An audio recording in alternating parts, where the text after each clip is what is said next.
नमस्कार। सत्य संवादमा म यहाँहरूलाई हार्दिक स्वागत गर्दछु। जीवराम भण्डारी। आज यहाँहरू सामुन्ने उपस्थित हुनुहुन्छ कमल थापा। उहाँ राष्ट्रिय प्रजातन्त्र पार्टीका अध्यक्ष हुनुहुन्छ। पूर्व उपप्रधानमन्त्री, अनुभवले पनि खारिएको र राष्ट्रिय अन्तर्राष्ट्रिय घटनालाई त्यो बुझ्ने, त्यो क्षमता, त्यो ल्याकत राख्ने नेता पनि हुनुहुन्छ। टाठो राजनीतिज्ञको रूपमा कमल थापा चिनिनुहुन्छ।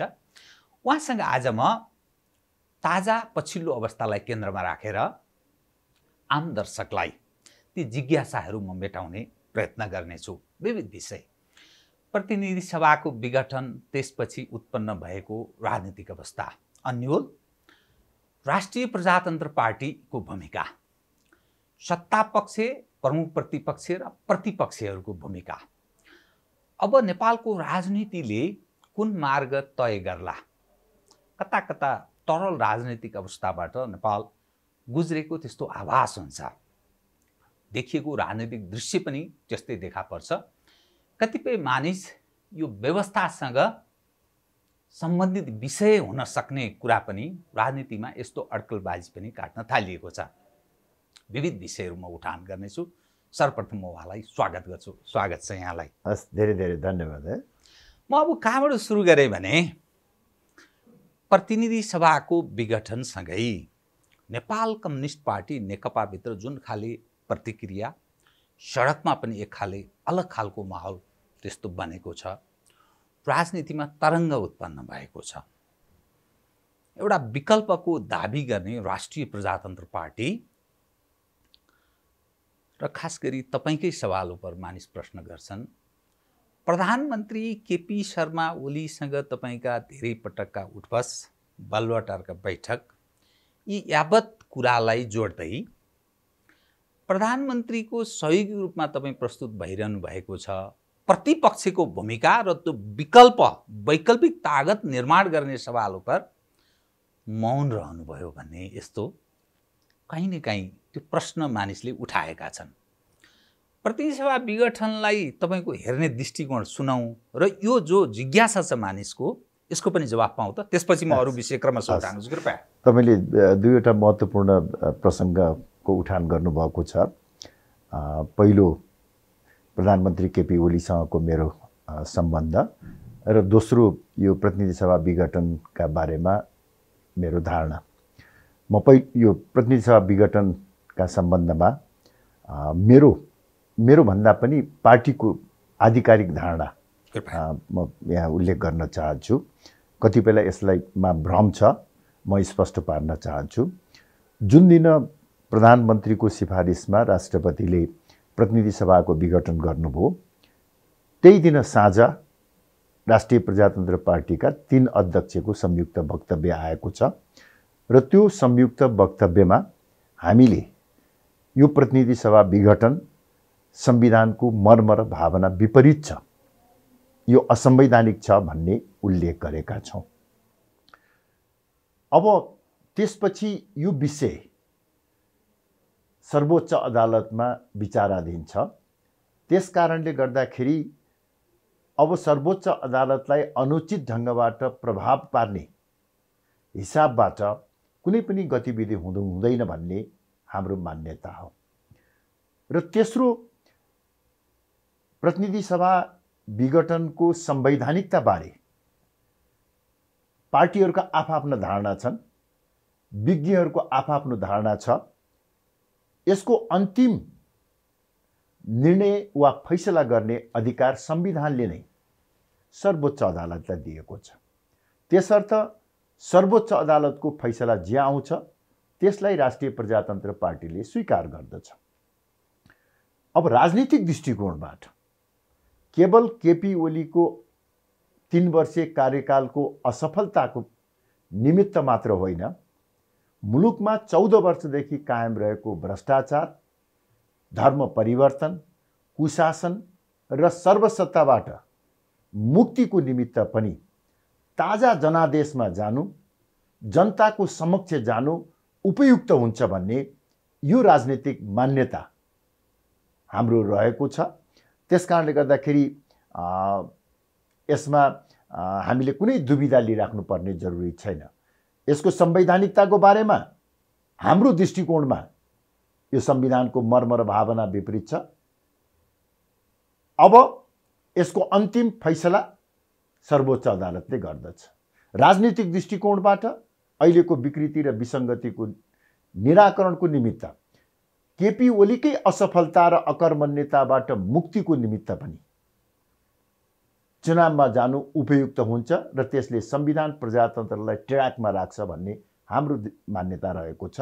यसको साथसाथै राप्रपाको दृष्टिकोणबाट पनि हेर्नुहोस्, राप्रपा नेपालको राष्ट्रिय राजनीतिमा अन्य पार्टीहरूभन्दा फरक विचार बोकेर हिँडेको पार्टी हो। राष्ट्रिय प्रजातन्त्र पार्टी अहिले पनि नेपालको निमित्त पूर्ण धार्मिक स्वतन्त्रता सहितको सनातन हिन्दू राष्ट्र उपयुक्त हुन्छ भन्ने मान्यता राख्छ। नेपालको भू राजनीतिक अवस्था र सामाजिक सांस्कृतिक परिवेशमा राज संस्था सहितको लोकतन्त्र उपयुक्त हुन्छ भन्ने मान्यता राख्छ। संघीयताको वर्तमान संरचनाको सट्टा सुदृढ स्थानीय स्वायत्त शासन उपयुक्त हुन्छ भन्ने मान्यता राख्छ। यो मान्यतालाई स्थापित गर्ने क्रममा पनि जनता समक्ष जाने र हरेक अवसरलाई सदुपयोग गर्नुपर्छ रणनीतिक रूपमा पनि भन्ने हाम्रो मान्यता हो। अब जहाँसम्म केपी ओलीसँगको तपाईको उठबस वार्ता भेटघाट यावत विषय चर्चामा छ। हजुर, अब यस सम्बन्धमा चाहिँ म तपाईलाई के स्पष्ट पार्न चाहन्छु भने मैले यो पछिल्लो कालखण्डमा केपी ओली, प्रचण्ड, शेरबहादुर देउबा तिनै प्रधानमन्त्रीसँग नगिचमा बसेर काम गर्ने मौका पाएँ। तर अन्य प्रधानमन्त्रीहरूसँगको मेरो एक प्रकारको औपचारिक किसिमको सम्बन्ध रह्यो। तर ओलीसँग चाहिँ खास गरी राष्ट्रियताको सवालमा वेभलेन्थ मिल्न गएको मैले महसुस गरेँ।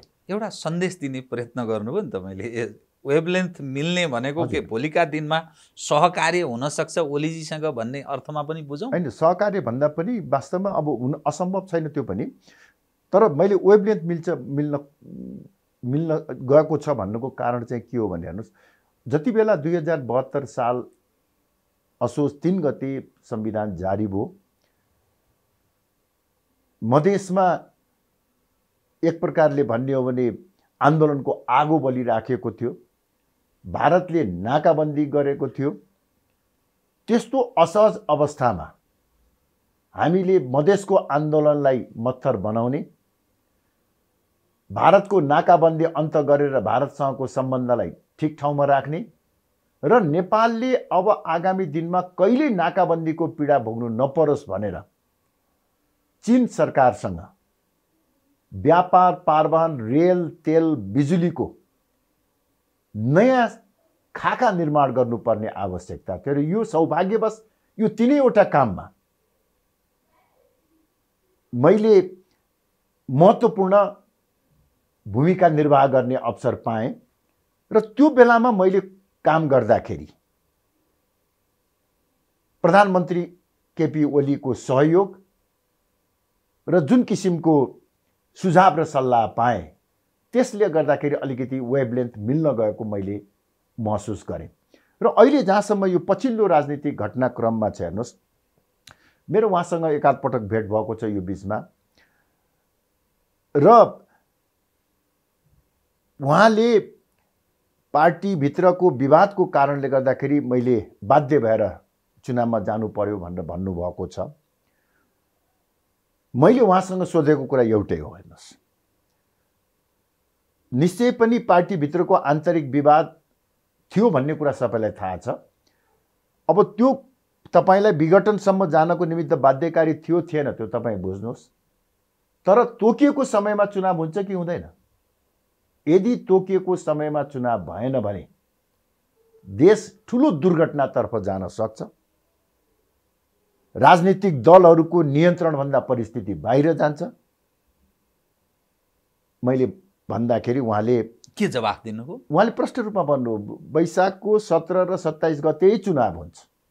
तपाईँ विश्वस्त हुनुहुन्छ? उहाँले जो कमिटमेन्ट तपाईलाई जे चीज भन्नुभयो, उहाँलाई त मैले अझ कति के पनि भने हेर्नुहोस्, राष्ट्रिय प्रजातन्त्र पार्टी को महाधिवेशन हामीले वैशाख 25 गते गर्ने भनेका थियौँ। तपाईँले त्यही बिचमा चुनाव गरिदिनु भयो। तपाईँको यदि चुनाव तलमाथि गर्ने उद्देश्य छ भने अलिकति सङ्केत पाऊँ भनेर भन्दाखेरि उहाँले चाहिँ नि बडो दृढतापूर्वक भन्नुभयो कि म तोकेकै समयमा चुनाव गराउँछु। र म एउटा कुरो के पनि जोड्छु, मैले त्यो उहाँलाई भनेको पनि छु, यदि तपाईँले तोकिएको समयमा चुनाव गराउनु भएन भने तपाईँको राजनीतिक भविष्य त धरापमा पर्यो, देश पनि अस्थिरता र अराजकताको दलदलमा फस्छ र त्यसपछि चाहिँ परिस्थिति कसैको पनि नियन्त्रणमा हुँदैन भन्दाखेरि उहाँ त्यसतर्फ सचेत भएको मैले पाएँ। यो राष्ट्रियताको सवालमा तपाईँ र ओली बीच अथवा तपाईँ ओलीजीसँग भएका राजनीतिक दल या नेताहरूमा, भलै राप्रपाका नेताको सवाल कुरा भएन, ओलीजीसँग अलिक समीप हुनुहुन्छ हेर्ने दृष्टिकोणमा, राष्ट्रियतालाई हेर्ने दृष्टिकोणमा तपाईँ र ओली बीचको निकटता छ? होइन, अब कतिपय विषयमा हामीहरूको मतभिन्नता छ, सैद्धान्तिक वैचारिक विषयमा त धेरै ठुलो मतभिन्नता छ, तर राष्ट्रियतालाई समग्र रूपमा हेर्ने विषयमा चाहिँ केही सामञ्जस्यता मैले पाएँ कि जस्तो अब केवल भारतले लगाएको नाकाबन्दीको अन्त्य मात्र होइन, भारतसँगको सम्बन्धलाई नयाँ परिस्थिति अनुसार नयाँ ढङ्गबाट परिभाषित गर्ने कार्य गर्नुपर्दछ भन्ने जुन मेरो मान्यता हो, त्यो मान्यतामा उहाँको पनि केही समझदारी भएको मैले पाएँ। हेर्नुहोस्, चाहे त्यो 1950 को सन्धि विस्थापित गरेर नयाँ सन्धि बनाउने कुरा होस्, चाहे त्यो भारतसँगको 1800 किलोमिटर लामो सीमालाई रेगुलेट गर्ने, व्यवस्थित गर्ने विषय होस्, चाहे भारतसँग व्यापार र पारवाहनको सम्बन्ध पारस्परिक हित र लाभको आधारमा गर्ने कुरा होस्, त्यस सम्बन्धमा मेरो जुन दृष्टिकोण हो त्यो दृष्टिकोणलाई कार्यान्वयन गर्ने क्रममा उहाँबाट असहयोग होइन, मैले सहयोग नै पाएँ। विगतमा ओलीजीको बारेमा पनि अनेक किसिमका मान्छेले आशंका टीका टिप्पणी गर्थे, खास गरी एकीकृत महाकाली सन्धिको बेलामा उहाँको भूमिकालाई लिएर धेरै प्रश्नहरू गरिन्छन्। तर पछिल्लो कालखण्डमा भारतसँगको सम्बन्धलाई नयाँ आयाम दिने कुरा र त्यसको साथसाथ हेर्नुहोस्, मलाई एउटा सबभन्दा बढी गर्व हुने विषय चाहिँ के हो भने हेर्नुहोस्, भारतले नाकाबन्दी लगाएको एउटा अवसर थियो।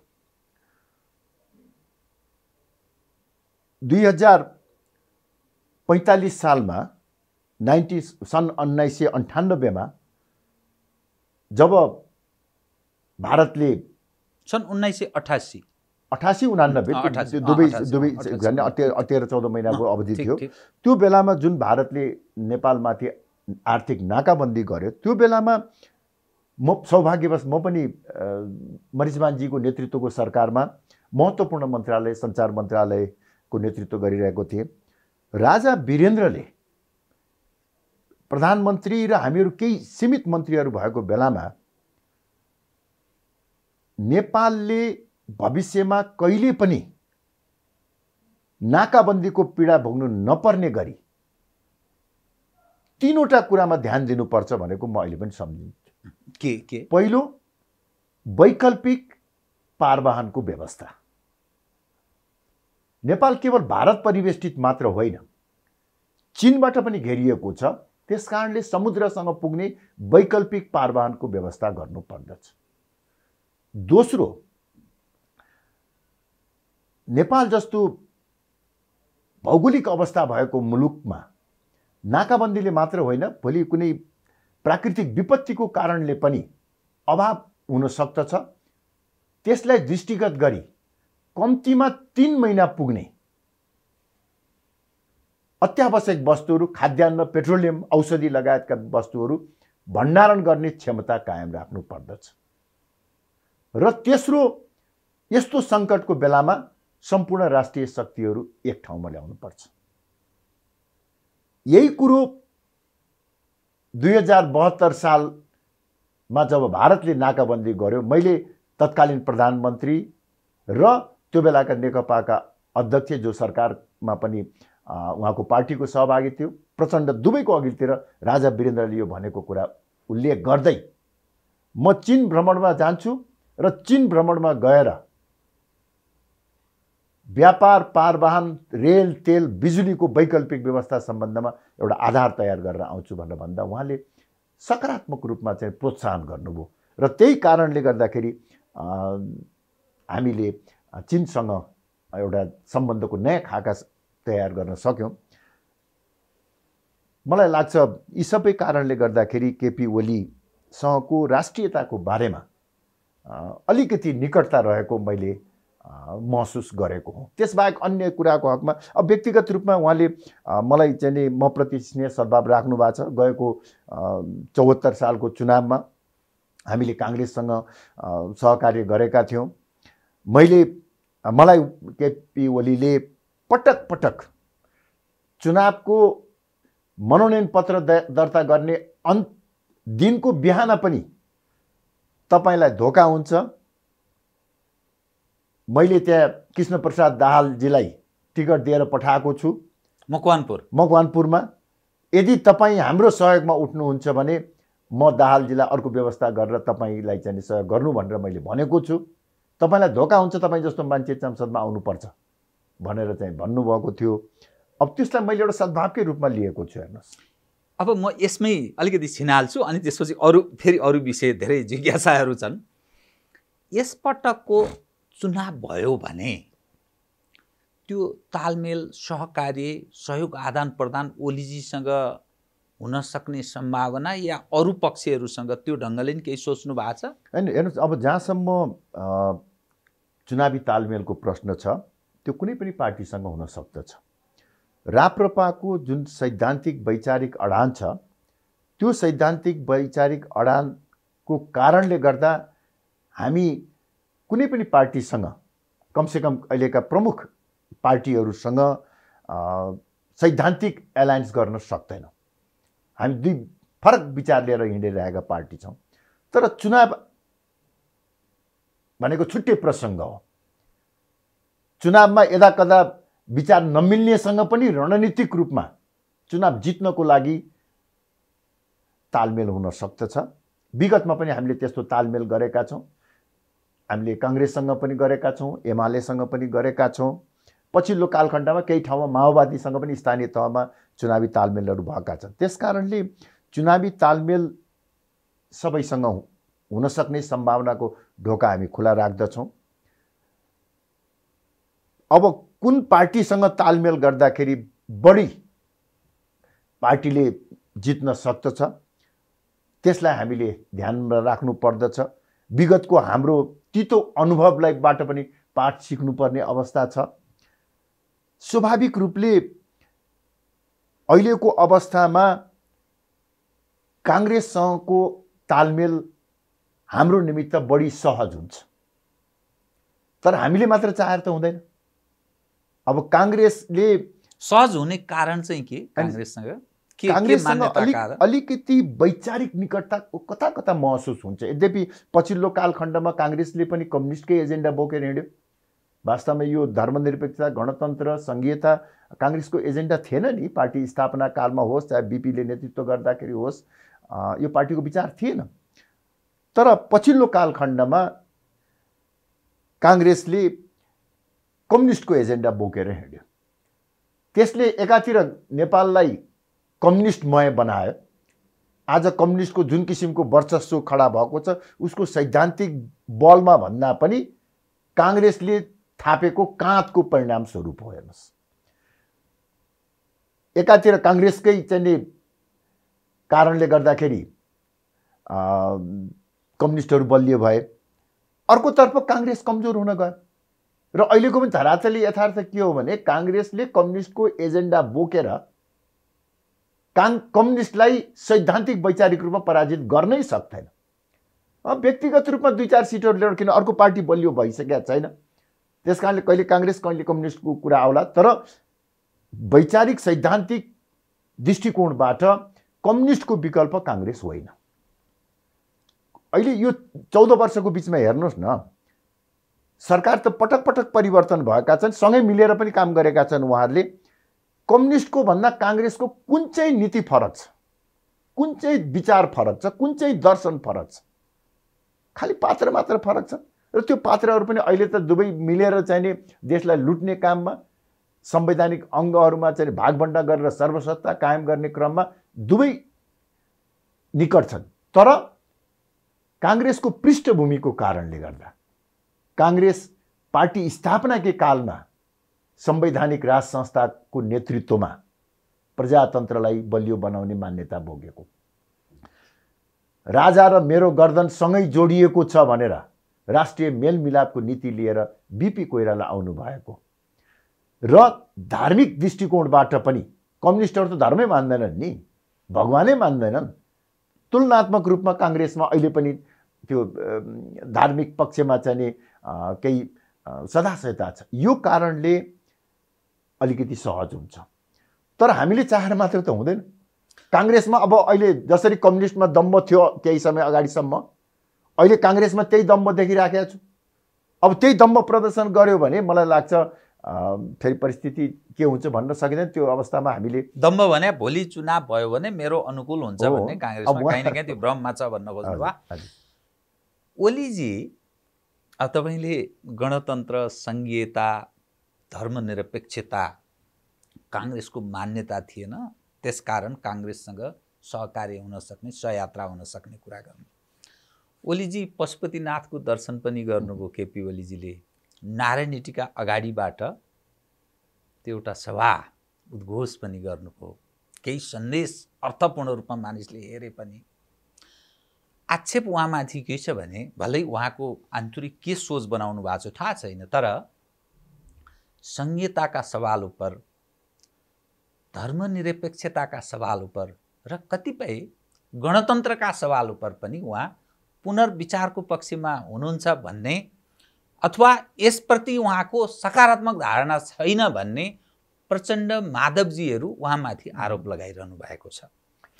तपाईहरू जुन मान्यता राख्नुहुन्छ नि, ओलीजी यदि त्यो मुद्दा ओलीजीले बोकेर हिँड्नुभयो भने तपाईहरू अस्त्रहीन हुने, साह्रै कमजोर हुने अवस्था त मा त प्रवेश गर्दैन। भलै यो मुद्दा काङ्ग्रेसभित्र पनि 50+ को हाराहारीमा त्यो मुद्दा उठान गर्ने मानिसहरू त्यो वर्चस्व स्थापित गर्दैछन्।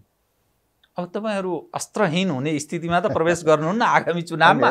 प्रथम यो ढङ्गले पोलराइज भयो, राजनीति त्यतातर्फ प्रेरित भयो भने के गर्ने? होइन, वास्तवमा के भनेदेखि अब हामीले उठाएको एजेन्डा केवल राप्रपाको मात्रै पेवा होइन, यो राष्ट्रिय एजेन्डा हो र यसमा अन्य राजनीतिक दलहरू पनि सकारात्मक भएर आए भने हामी अत्यन्तै खुसी हुन्छौँ। हेर्नुहोस्, त्यसलाई हामीले आफ्नो उपलब्धिकै रूपमा ठान्दछौँ। फेरि हाम्रो मात्र प्रयासले राज संस्था हिन्दू राष्ट्र स्थापना हुने होइन, अन्ततोगत सबै राजनीतिक दलहरूकै र जनताको सपोर्टबाट मात्रै यो स्थापना हुने हो।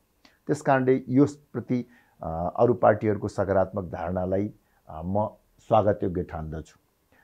दोस्रो, अहिले केपी ओलीमाथि यो हिन्दू राष्ट्र राज संस्था र को पक्षमा रहेको, संहिताको विरुद्धमा रहेको भनेर जुन एक पक्षले आरोप लगाइराखेको छ, त्यो मलाई लाग्छ केपी ओलीलाई कमजोर बनाउनको निमित्त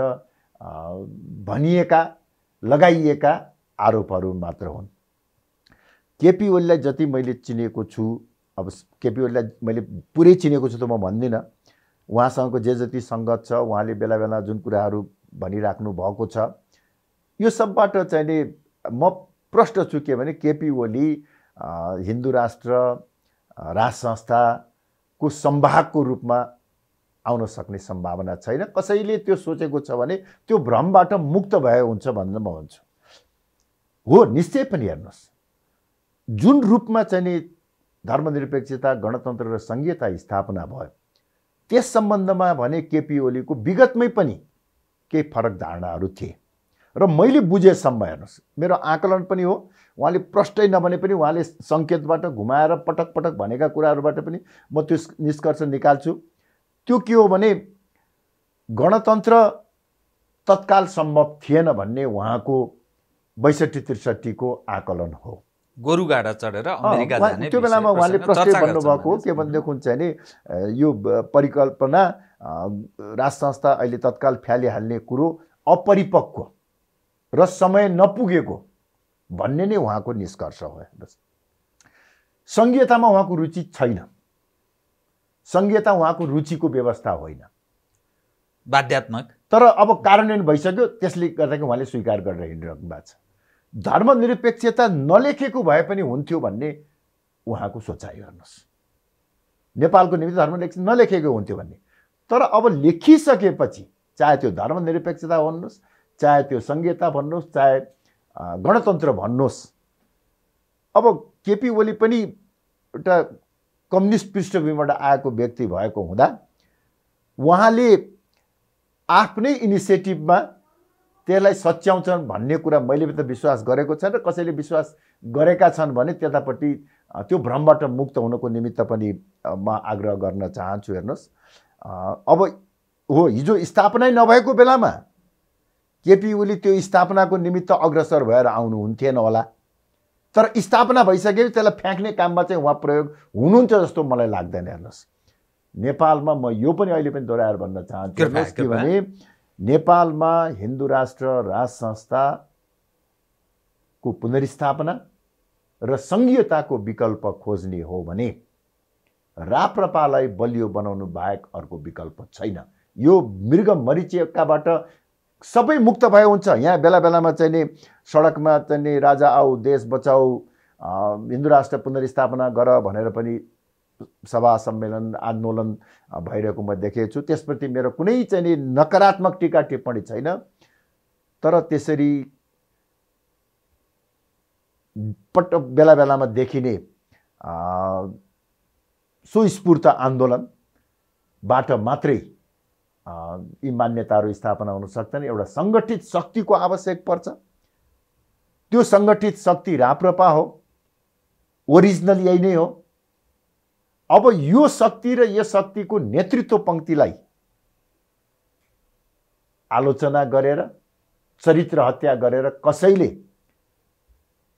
त्यो सपना देखेको छ भने त्यो चाहिँ नि मलाई लाग्छ अपरिपक्व कुरा। कुनै पक्ष सङ्गठित ढङ्गले तपाईहरूलाई बदनाम गर्न लागेको छ भन्ने लाग्छ? हो, निश्चय पनि।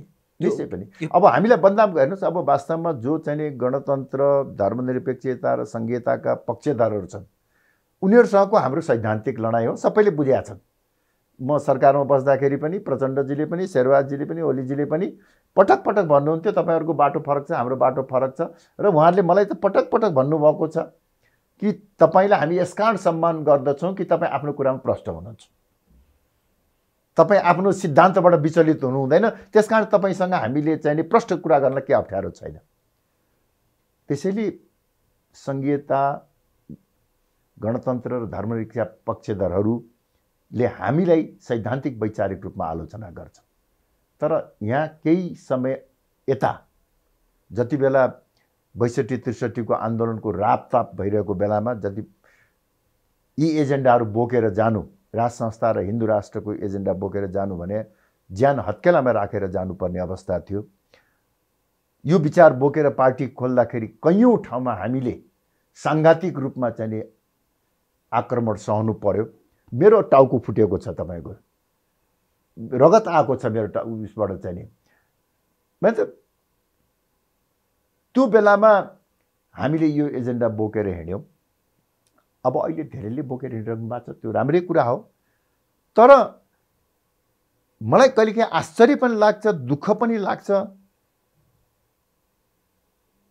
राज संस्था र हिन्दू राष्ट्रको कुरा गर्नेहरू सबैभन्दा चर्को विरोध राप्रपा र त्यसको नेतृत्वको गर्दछ।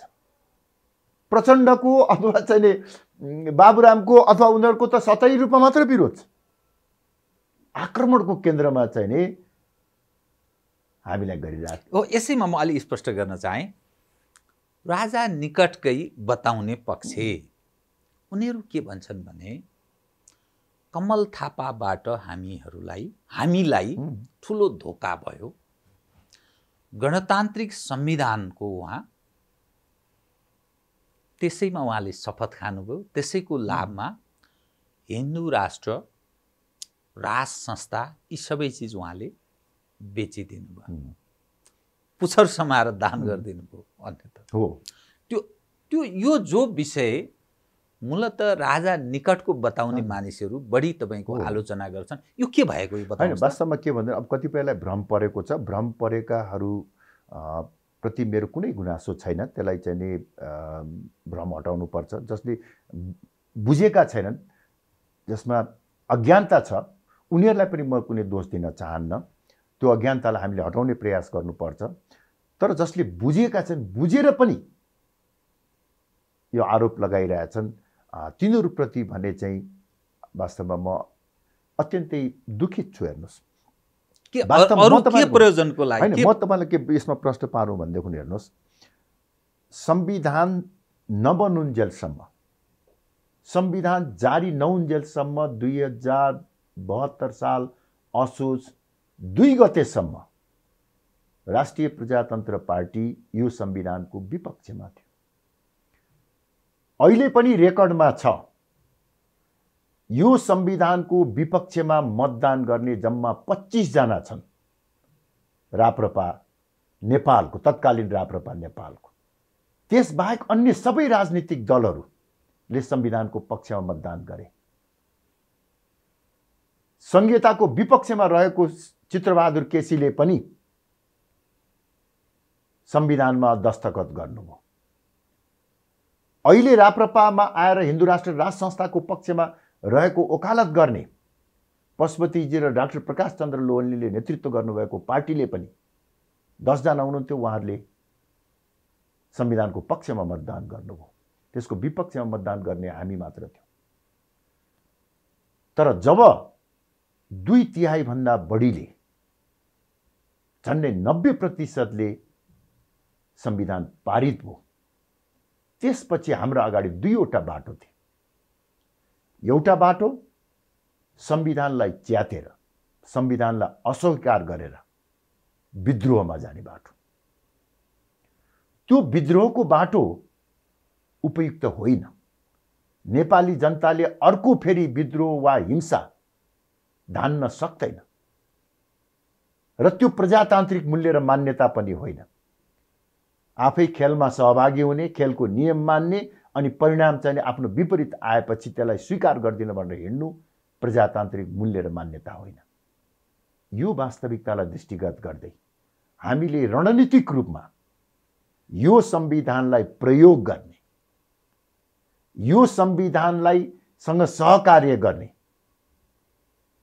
संवैधानिक व्यवस्थासँग सहकार्य गर्ने नीति नै उपयुक्त भन्ने ठान्यो र जनतामा विश्वास भएको कारणले गर्दा जनताकै बलमा, जनताको तागतबाट, अभिमतबाट आफ्ना मान्यता स्थापित गर्न सक्छौं भनेर हामी अगाडि बढ्यौं। जब हामीले संविधान र संवैधानिक व्यवस्थालाई आलोचनात्मक समर्थन गरेर त्यससँग सहकार्य गर्ने नीति ल्यायौं, स्वाभाविक रूपले त्यो बेला कायम रहेका संविधान र संवैधानिक व्यवस्थासँग हामीले त्यसलाई उपयोग गर्दै जानुपर्छ। उपयोग गर्दै जाने क्रममा स्थानीय सरकारमा हामीले चुनाव लड्यौं, केन्द्रमा राष्ट्रिय संघीय सरकारमा हामी सहभागी भयौं। त्यो हाम्रो रणनीतिक, किनभने हामी बलियो नभइकन हाम्रो मान्यता स्थापित हुन सक्दैन।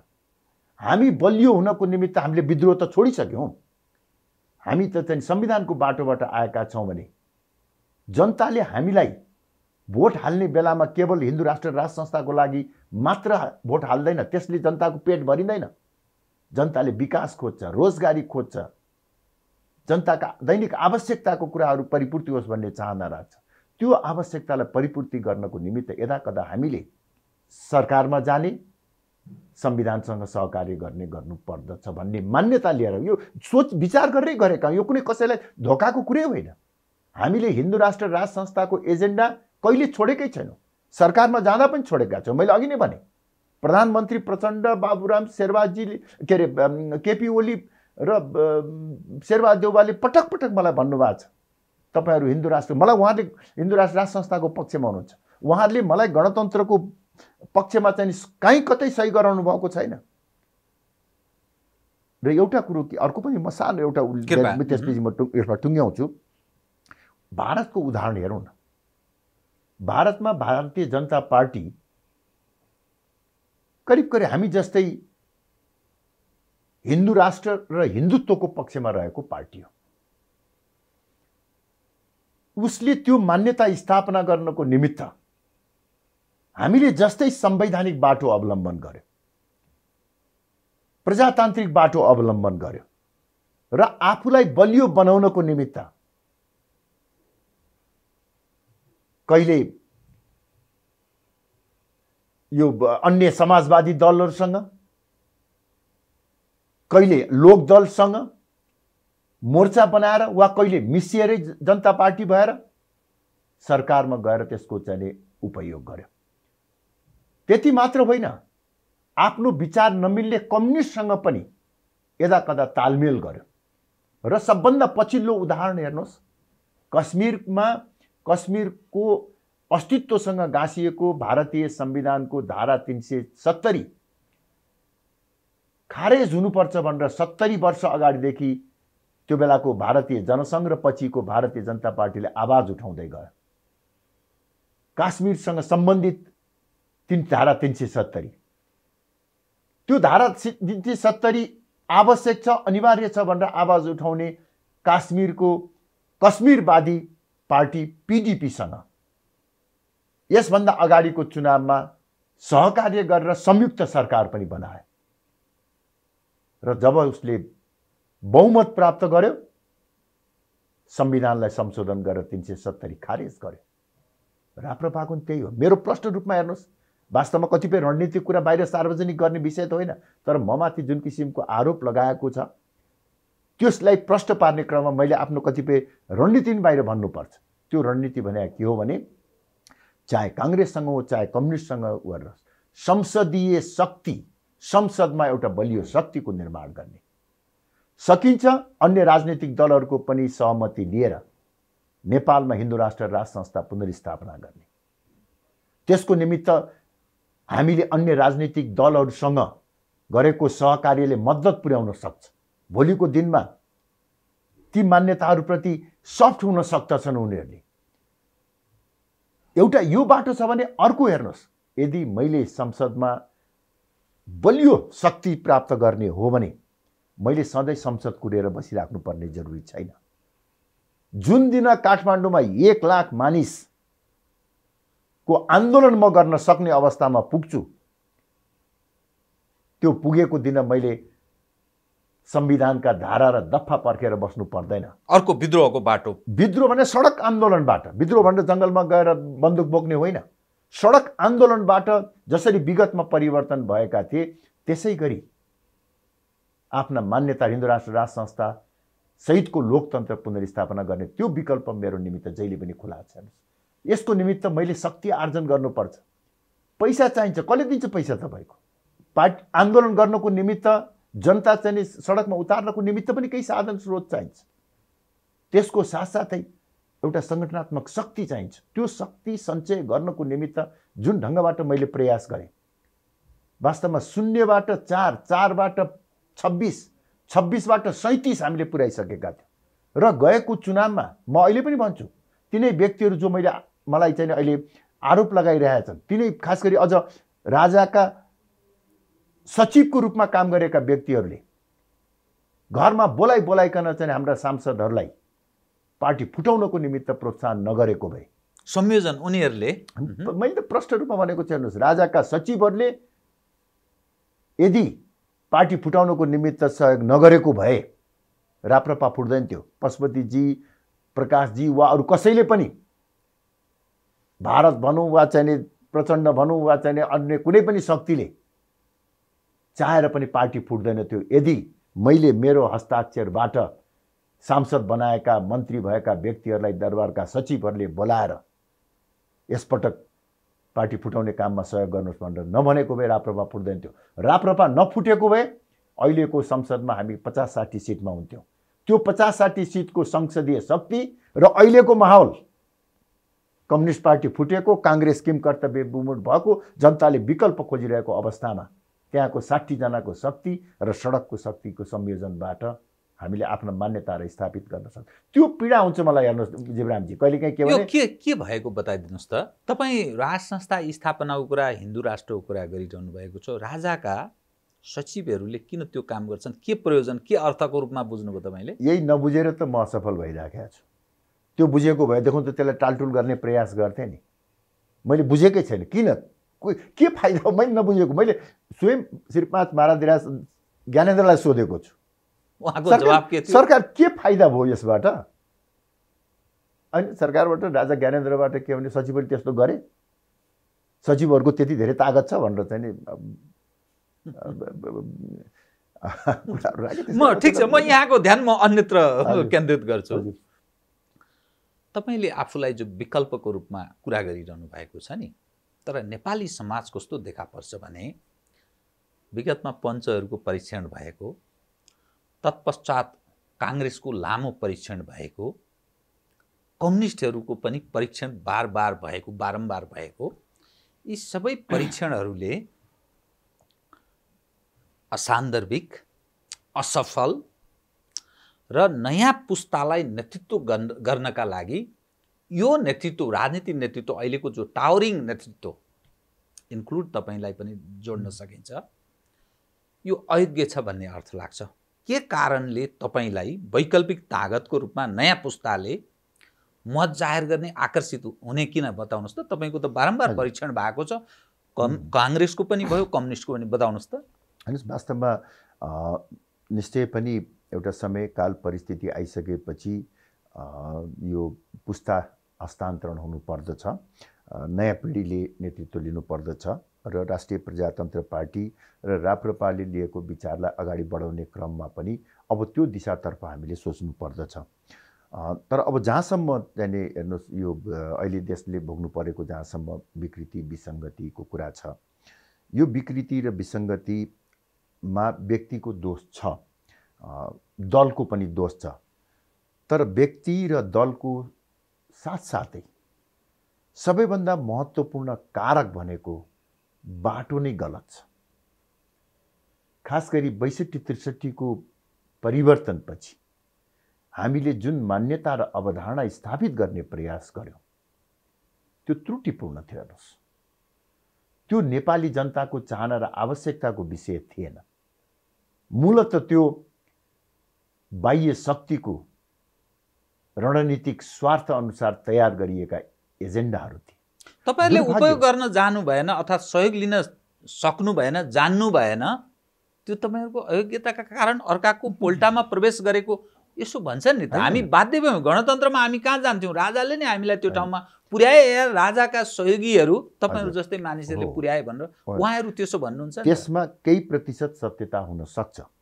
हामीले परिस्थितिलाई ठिक ढङ्गबाट आकलन गर्न नसक्नु, राजाले चालेको कदमप्रति देशभित्रकै राजनीतिक शक्ति र जनताको विश्वास आर्जन गर्न नसक्नु, राजाको असल नियत हुँदा हुँदै पनि बाह्य शक्तिहरूको सहयोग र समर्थन जुटाउन नसक्नु निश्चय पनि त्यो बेलामा राजाका सहयोगीहरूको जिम्मेवारी हो। उनीहरू त्यसका चाहिँ दोषभागी छन्। त्यसमा मेरो जिम्मामा पर्ने दोषको म पनि त्यो जिम्मेवारी बोक्दछु। यद्यपि मैले भनिराख्नुपर्ने जरुरी छैन, राजाको शासनकालको करिब 14 महिनाको प्रत्यक्ष शासनकालमा म अन्तिम 4 महिना जब परिस्थिति धेरै बिग्रिसकेको अवस्थाको मा मात्रै सहभागी भएको हुँ। त्यो बेलामा पनि परिस्थिति सम्हाल्न सकिन्छ कि भन्ने सोचाइ थियो, सकिएन। अब निश्चय पनि त्यो हाम्रो कमजोरी हो, त्यसमा राजालाई म दोष दिन चाहन्न। हामी सबैको चाहिँ साझा जिम्मेवारी र कमजोरी हो त्यो। तर त्यसको साथसाथै अर्को पक्ष त्यत्तिकै प्रबल र महत्त्वपूर्ण छ। त्यो चाहिँ के हो भने हामीले हिन्दू राष्ट्र कायम गर्न सकेनौँ, त्यो हाम्रो कमजोरी होला। तर नेपालमा धर्मनिरपेक्षता कायम गर्नको निमित्त बाह्य शक्तिले यति ठुलो लगानी योजना कार्यान्वयन गर्यो, त्यसलाई प्रतिवाद गर्न हामीले सकेन। त्यसै गरी संघीयता र गणतन्त्रको पनि त्यही नै सन्दर्भ हो। त्यसैले मैले अहिले निवेदन गर्न खोजेको चाहिँ कुरो के हो भने अहिले देशमा जुन किसिमको विकृति र विसङ्गति देखिएको छ, यसमा व्यक्ति र दलको दोष छ। तर त्योभन्दा पनि यो अवधारणा र अवधारणासँगै आएको मार्गचित्रमा रहि गएको कमी कमजोरी हो। अब यसलाई सच्याउने बेला भयो। विगत 14 वर्षको अभ्यासलाई दृष्टिगत गर्दै अब हामीले कसैलाई पनि निषेध नगरिकन सबै अटाउने, सबै मूल्य र मान्यताहरू सँगै रहन सक्ने नेपाली परिवेश अनुकूलको मौलिक प्रजातन्त्रको विकास गर्न जरुरी छ। त्यो भनेको के, त्यो बाटो कसरी सम्भव छ बताउनुस् त। तपाईले निषेध भनेको यसको अर्थ राजालाई पनि कहीँ स्पेस भन्न खोज्नु भयो होला, अथवा संहिताको सवाल पर पुनर्विचार गर्ने कुरा, हिन्दू राष्ट्र स्थापित गर्ने कुरा सायद तपाईको मस्तिष्कमा त्यो चिजले खेलेको छ। तर बाटो कसरी सम्भव छ बताउनुस् त। पहिला त यसको निमित्त हामीले के रियलाइज गर्नुपर्छ भने, खास गरी हामी हिन्दू राष्ट्र राज संस्था पक्षधरहरूले के विचार गर्नुपर्दछ र के बुझ्नु पर्दछ भने, नेपालमा अहिले ठुलै सङ्ख्यामा, बलियो सङ्ख्यामा धर्मनिरपेक्षता र गणतन्त्र पक्षधर जनता पनि छन्, पार्टीहरू पनि छन्। त्यसैले हामीले हाम्रो मान्यता ठिक छ भनेर भनिरहँदा त्यो एउटा सशक्त जनमतलाई पनि सम्बोधन गर्नुपर्दछ। त्यसलाई निषेध गरेर, जसरी विगतमा निषेधको राजनीति भयो, अब हामीले पनि त्यही निषेधकै पुनरावृत्ति गर्यौँ भने फेरि स्थायित्व कायम हुन सक्दैन। त्यसमा तपाईँ जिम्मेवार हुनुहुन्छ कि भने निषेधको जो कुरा गर्नुभयो, विगतमा निषेध गरेकै परिणाम सबै चिज तपाईँहरू गुमाएको स्थिति। विगतमा भन्नुको मतलब मैले त्यो राजाको नेतृत्व कालको कुरा गरे होइन, त्यसमा त निषेधको राजनीति थिएन। त्यसमा त सबैले समेट्ने नै सोचाइ प्रवृत्ति हो। राजाबाट पटक पटक राजनीति प्रचण्डजीहरू त्यो मान्नुहुन्न त बारम्बार हो होइन। प्रचण्डजीको कुरामा एउटा चाहिँ नि त्यसमा उहाँको भनाइमा केही दम छ। त्यो चाहिँ के हो भने 47 सालको संविधानमा केही विषयहरू अपरिवर्तनीय लेखिया थिए। अपरिवर्तनीय लेखिएको हुनाले, जस्तो गणतन्त्र के अरे संवैधानिक राज संस्था, संसदीय प्रजातन्त्र, बहुदलीयता, यो अपरिवर्तनीय भनेर लेखिएको थियो। त्यस कारणले गर्दाखेरि संवैधानिक बाटोबाट यसलाई परिवर्तन गर्न नसकिने भएपछि हामी बन्दुक उठाउन बाध्य भएका हौँ भनेर उहाँले भन्नुभएको थियो। हेर्नुहोस्, त्यो कुरामा म केही न केही त्यसको चाहिँ नि दम छ। यही तर्कलाई प्रयोग गरेर मैले संविधान सभामा उहाँहरूलाई भने, उहाँहरूले पहिलो संविधान सभाबाट मस्यौदा गरिएको संविधानको प्रस्तावनामा गणतन्त्र, धर्मनिरपेक्षता र संघीयता अपरिवर्तनीय भनेर लेखिएको थियो। र मैले यही प्रचण्डजीको तर्कलाई उहाँकै उपस्थितिमा गिरिजाबाबु, माधव नेपालजी, बाबुरामजीको अध्यक्षता भएको बैठकमा मैले भनेको थिएँ संविधान सभामा कि विगतमा 47 सालको संविधानमा केही विषयहरू अपरिवर्तनीय भनिएको हुँदा प्रचण्डजीहरू बाध्य भएर बन्दुक बोक्न जानुभयो। अहिले तपाईहरूले फेरि तपाईहरुका आफ्ना मान्यता चाहिँ अपरिवर्तनीय भनेर लेख्नुभयो भने मैले त अहिले नै यहीँबाट छोडेर चाहिँ नि बन्दुक बोक्न जानुपर्छ। र मैले उहाँलाई भने, म त चाहिँ नि सेनाको चाहिँ नि सैनिकको चाहिँ नि परिवारको मान्छे हो, मेरो बाबुबाजेले त बन्दुक बोकेको, मलाई बन्दुक बोक्न गाह्रो छैन। त्यस कारणले गर्दाखेरि के भने त्यो बाटो गलत छ भनेर त्यहाँ हामीले धेरै दबाब दिएपछि, छलफल गरेपछि अन्ततः कुनै पनि विषय अपरिवर्तनीय रहेन। यही कारणले पनि हामी जङ्गल जानु परेन, विद्रोहमा जानु परेन। यदि त्यहाँ अपरिवर्तनीय भएको भएदेखि त हामी जानुपर्छ। तर अब अहिले त सबै कुरा परिवर्तन गर्न सकिन्छ भने यही संविधानलाई प्रयोग गरेर हामीले जान्न भन्नु त तपाईको जनतामाथि द्वितीय बहुमत ल्याउनु पर्छ। द्वितीय बहुमत असम्भव कुरा छैन। तपाईको चाहिँ नि अब कम्युनिस्ट विचार बोकेर संसारभरिबाट पतन भइसकेको मान्यता बोकेर त झन्डै द्वितीय बहुमत अहिले कम्युनिस्ट पार्टीले ल्याउन सक्यौँ भने नेपालको चाहिँ नि धरातलीय यथार्थलाई सुहाउँदो मूल्य र मान्यता बोकेर 90% 94% ओमकार परिवार भएका जनसङ्ख्या भएको मुलुकमा हामीले हिन्दू राष्ट्रको पक्षमा कुनै दिन चाहिँ द्वितीय ल्याउन सक्दैनौँ भन्ने त छैन। त्यो ढङ्गले व्यापक ध्रुवीकृत अर्थात् त्यो त्यसमा आकर्षित हुन सक्ने सम्भावना देख्नुहुन्छ? विभाजित मानसिकतामा छन् नेपाली। हैन, अहिले तत्कालै त्यो सम्भव नहोला, संवैधानिक प्राविधिक रूपमा सम्भव छ मात्र मैले भनेको हुँ। अब यही बाटोबाट मात्रै सबै कुरा हुन्छ भन्ने जरुरी छैन। मैले अघि नै पनि यस सम्बन्धमा कुरा उल्लेख गरिसकेको छु। अब खालि त्यही अहिलेको कुरामा चाहिँ म आउन चाहन्छु के भने कुनै पनि विषय अपरिवर्तनीय हुनु हुँदैन भन्ने हाम्रो चाहिँ मान्यताको कारणले गर्दाखेरि हामी आइरहेका छौँ र अहिले जुन किसिमको चाहिँ जुन यो अवस्था छ यसबाट निकासको निमित्त सबै नै अट्नुपर्छ। प्रचण्डजीको भावना पनि समावेश हुनुपर्छ, विप्लव माओवादीको भावना पनि समावेश हुनुपर्दछ, काङ्ग्रेस कम्युनिस्ट राप्रपाको पनि भावना त्यो सम्भव छ। बाटो कसरी त्यो मैले सम्भव देखेको छु। हेर्नुहोस्, अलिकति उदार भावना चाहिन्छ। तपाईको दक्षिण अफ्रिकाको उदाहरणबाट अलिकति प्रेरणा लिउँ न। बेला बेलामा चाहिँ नेताहरूले दक्षिण अफ्रिकाको चाहिँ उदाहरण दिइराख्नुहुन्छ। 27 वर्षसम्म जसले आफूलाई जेलमा हाल्यो, त्यही गोराको अन्तिम राष्ट्रपति एफडी डे क्लर्कलाई नेल्सन मण्डेलाले आफ्नो उपराष्ट्रपतिको रूपमा सिफारिस गरेर दक्षिण अफ्रिकामा दिगो शान्ति, स्थायित्व र प्रजातन्त्र कायम गर्नुभयो। वास्तवमा 62-63 को परिवर्तनपछि प्रचण्ड बाबुरामजीले त्यो सदास्यता देखाएको भए त्यही बेलामा उहाँहरूले ठिक छ हामी चाहिँ राज संस्थाहीन र संसदीय व्यवस्थाको विरुद्धमा लड्यौँ, संसदीय प्रजातन्त्र मान्ने काङ्ग्रेस र एमाले र राज संस्थालाई पनि हामीले स्थान दिएका छौँ भनेर यदि चाहिँ उहाँहरूले गरेको एउटा त्यो सदास्यता देखाएको भए मलाई लाग्छ चाहिँ अहिलेको स्थिति आउँथ्यो। उहाँले के गर्नुभयो, संसदवादी दलहरूलाई साथमा लिएपछि राजालाई त भित्तैमा पुर्याए पनि हुन्छ, जे गरे पनि हुन्छ, राज संस्थाको कुनै आवश्यकता छैन भनेर जुन किसिमबाट इतिहास र त्यो इतिहासले सिर्जना गरेको एउटा परिस्थितिजन्य जुन आवश्यकता हो त्यसलाई निषेध गर्ने प्रयास गर्नुभयो। आज उहाँ कहाँ पुगिराख्नु भएको छ हेर्नुहोस् त। प्रचण्डजी अहिले कुन अवस्थामा हुनुहुन्छ, कसरी दयनीय भएर उहाँले भन्नुभयो होइन अब लोकतन्त्रको लागि कहिले लड्न नपर्ने गरी महान उपलब्धि हामीले हासिल गरेछौँ। तर अहिले प्रचण्डजी स्वयं भनिराख्नु भएको छ कि लोकतन्त्र धरापमा पर्यो, संविधानको हत्या भयो, तानाशाहीको उदय भयो। यसमा त्यो पनि एउटा कारण छ। त्यसकारणले सबै अटन सबैका मान्यताहरू सम्भव छ। हेर्नुहोस्, त्यसको निमित्त सदास्यता चाहिन्छ। त्यो पुनर्विचार गर्न सक्छन् राजनीतिक पक्ष भन्ने मेरो धारणा प्रष्ट छ। हेर्नुहोस्, धर्मनिरपेक्षता पक्षधरको मुख्य मान्यता भनेको धार्मिक स्वतन्त्रता र समानता हो। त्यसमा हामीलाई आपत्ति छैन। हामी धार्मिक स्वतन्त्रता र समानता स्वीकार गर्दछौँ। त्यसैसँग नेपालको 94% जनताको पहिचान र एकताको आधारको रूपमा सनातन हिन्दू राष्ट्र कायम गरौँ। यो दुवै पक्ष हटाउन सक्छ। शब्द कसरी मिलाउने मिलाउला। यसै गरी गणतन्त्र पक्षधरहरूको मुख्य चाहिने त्यो एसेन्स के हो त? लोकतन्त्र हो नि।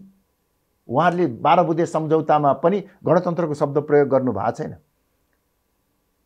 एसेन्स के हो भने जनताको शासन।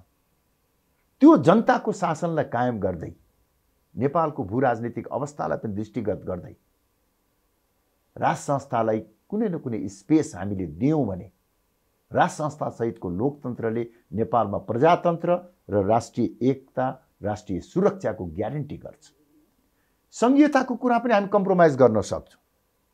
ठिक छ, संघीयताको नितान्त उहाँहरूले आवश्यक ठान्नुहुन्छ भने केन्द्रमा बलियो सरकार राखौँ, स्थानीय तहमा अहिलेको भन्दा पनि बढी अधिकार दिएर, प्रदेशहरूको पनि अधिकार दिएर केही पुनर्संरचना गरेर सुदृढ स्थानीय स्वायत्त शासन कायम राखौँ। बीचको प्रदेश तह कायम आवश्यक छैन। यसरी एउटा सबै नेपाली अटाउने नेपाली परिवेश अनुसारको मौलिक प्रजातन्त्रको विकास गर्न सकिन्छ। अन्तिममा म चाहिँ तपाईलाई यो पनि कृपया अरु विषय तपाईसँग कुरा गर्नु जरुरी छ। अन्तिममा चाहिँ के पनि भन्छु, हेर्नुहोस्, 7 सालमा प्रजातन्त्र आयो। तर प्रजातन्त्र आएपछि हामीले नेपाली परिवेश अनुसारको मौलिक चिन्तनमा आधारित व्यवस्था स्थापना गरेनौँ।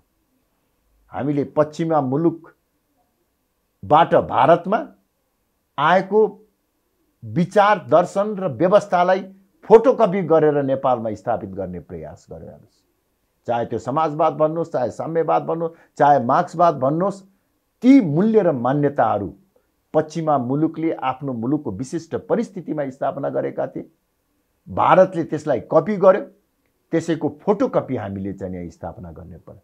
त्यस कारणले हाम्रो अहिले राप्रपाको मान्यता भने त के हो भने हेर्नुहोस्, नेपालको धरातली यथार्थ, नेपालको धार्मिक सामाजिक सांस्कृतिक परिवेश अनुसारको सम्वर्धनवादी निरन्तरता सहितको परिवर्तनलाई आत्मसात गर्ने वैदिक सनातन मूल्य र मान्यतामा आधारित दर्शन र विचारलाई कायम राखौँ भन्ने हाम्रो प्रयास हो। हेर्नुहोस्, अब म तपाईको पहिलो विषयसँग जोडेर अरू 2-3वटा विषय एकदम कार्यक्रमको अन्त्यतिर कि यो प्रधानमन्त्रीको प्रतिनिधि सभा विघटन गर्ने कदम असंवैधानिक पनि भन्ने अनि चुनावमा भाग लिने त्यो असंवैधानिक कदमलाई साथ दिएको ठहरिँदैन र यस सवालमा तपाईका 2 मित्र पशुपति शमशेर राणा र डाक्टर प्रकाश चन्द्र लोहनी तपाईको यस धारणासँग कतिपय सवालमा विमति जनाउनुहुन्छ र तत्काल सडकमा जानु पर्थ्यो, प्रतिवाद गर्नु पर्थ्यो, कमलजीले त्यो ढङ्गले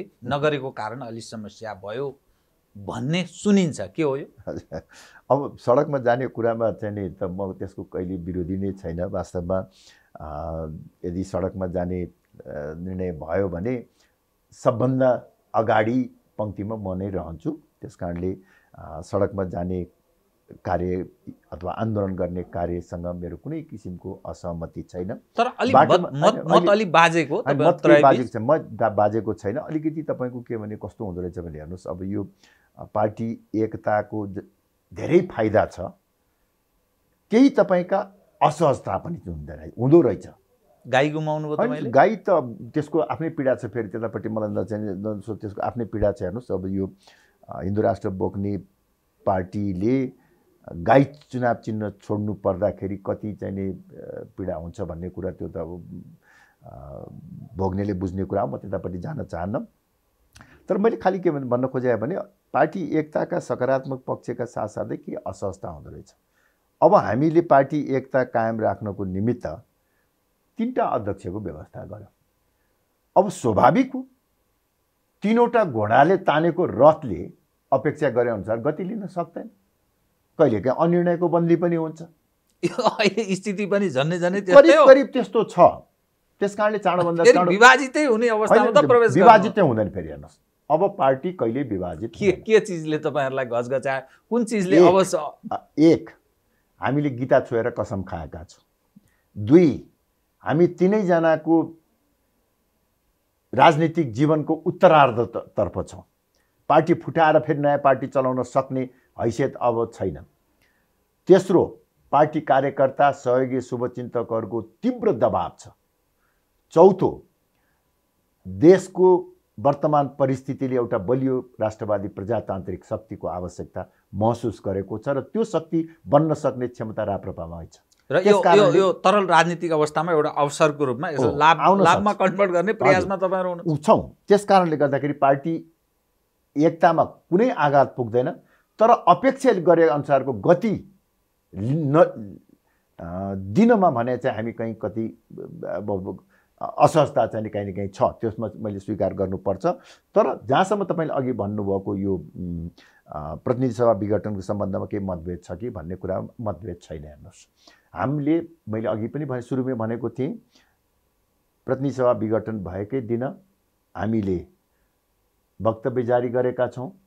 त्यो वक्तव्यको पहिलो प्याराग्राफमै हामीले यो संविधानको मर्म र भावना विपरीत छ, असंवैधानिक छ भनेर लेखेका छौँ।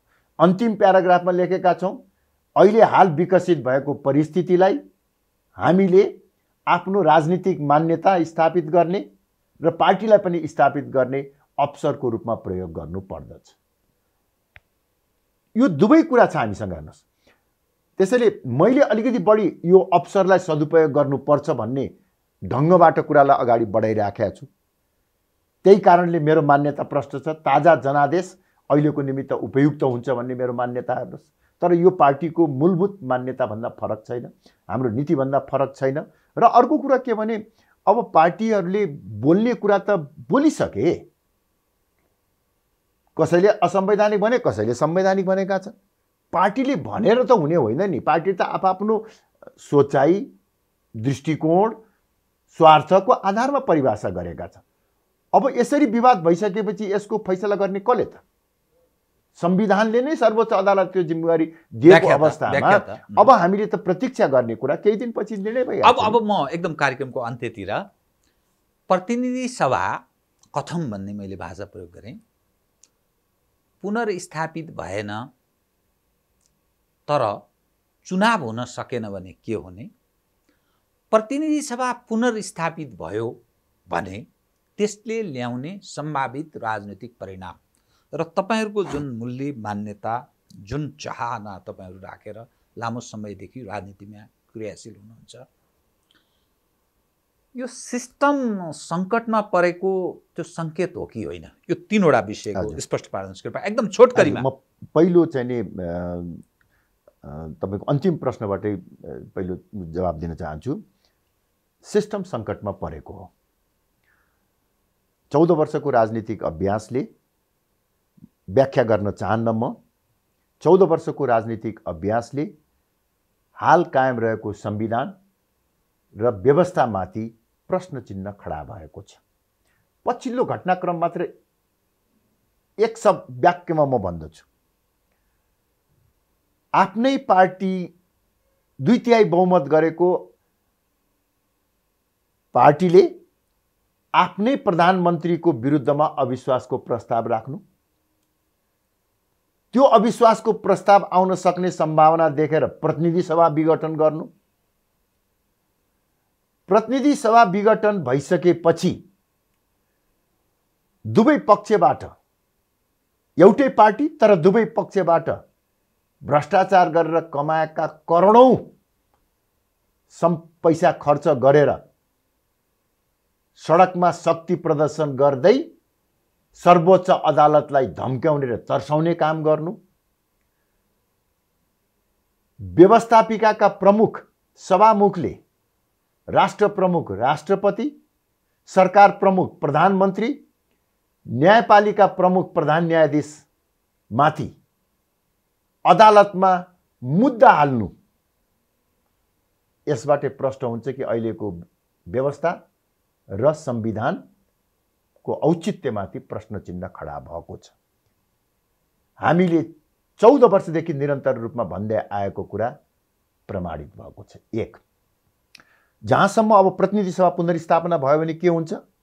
प्रतिनिधि सभा पुनर्स्थापना भयो भने फेरि अब को प्रधानमन्त्री हुन्छ त्यो त म नभनौं, फेरि सांसद किनबेच, घोडाको व्यापार, अपवित्र गठबन्धन सिर्जना गरेर भ्रष्टाचार, कुशासन र सर्वसत्तावादको नयाँ श्रृङ्खला सुरु हुन्छ। अब तेस्रो चाहिँ त्यसकारण चुनावमा जानुपर्छ भन्ने तेस्रो प्रश्न, चुनावमा जानुपर्छ भन्ने कुराको लागि त अरू पनि कारण छ, यो पनि एउटा कारण हो। अब तेस्रो चाहिँ नि प्रतिनिधि सभा पुनर्स्थापना भएन, चुनाव भएन भने के हुन्छ भन्ने, त्यस्तो परिस्थिति नआओस् भन्ने म चाहन्छु। र मैले अघि पनि भने यसबारेमा प्रधानमन्त्री सचेत हुनुहुन्छ र प्रधानमन्त्रीले चुनाव हुन्छ भन्ने कुरा मलाई पनि भन्नुभएको छ, बाहिर सार्वजनिक रूपमा पनि भन्नुभएको छ। त्यसैले चुनाव हुन्छ भन्ने नै कुरा मलाई विश्वास लाग्छ। कथम कदाचित, तपाईले कथम कदाचित भन्ने शब्द प्रयोग गर्नुभएको छ, कथम कदाचित चुनाव भएन भने यो व्यवस्था कोल्याप्स हुन्छ। केमा प्रवेश गर्न सक्छ? यो व्यवस्था कोल्याप्स हुन्छ। सबैभन्दा पहिला प्रधानमन्त्री केपी शर्मा ओली त्यसको क्याजुअल्टीमा पर्नुहुन्छ। त्यसपछि राजनैतिक दल र दलका नेताहरूको नियन्त्रण भन्दा परिस्थिति बाहिर जान्छ र त्यो अवस्थामा जसको शक्ति उसको भक्ति भन्ने स्थिति आउँछ। अस्थिरता र अराजकताको सिर्जना हुन्छ र त्यो अस्थिरता र अराजकताको सिर्जनामा जो शक्तिशाली छ उसैले आफ्नो मान्यता स्थापना गर्छ। संविधान मूल्य मान्यता धराशयी हुन सक्ने म खतरा देख्छु। त्यो इंगित तपाईं आन्तरिक कि बाह्यको पनि जोड्न खोज्नु भयो? यस्तो अस्थिरता र अराजकतामा बाह्य शक्तिले पनि आफ्नो भूमिका खोज्ने प्रयास गर्दछ र त्यो नेपालको निमित्त दुर्भाग्यपूर्ण हुन सक्छ। हस्, धन्यवाद छ यहाँलाई। हस्, धेरै धेरै धन्यवाद। आदरणीय दर्शकवृन्द, उहाँ हुनुहुन्थ्यो कमल थापा, राष्ट्रिय प्रजातन्त्र पार्टीका अध्यक्ष। समसामयिक विषयलाई केन्द्रमा राखेर सत्यको निकट पुग्ने गरी गरिएको संवाद सत्य संवाद। म सहित मेरो सम्पूर्ण युनिटलाई कार्यक्रमबाट बिदा दिनुहोस्। नमस्कार।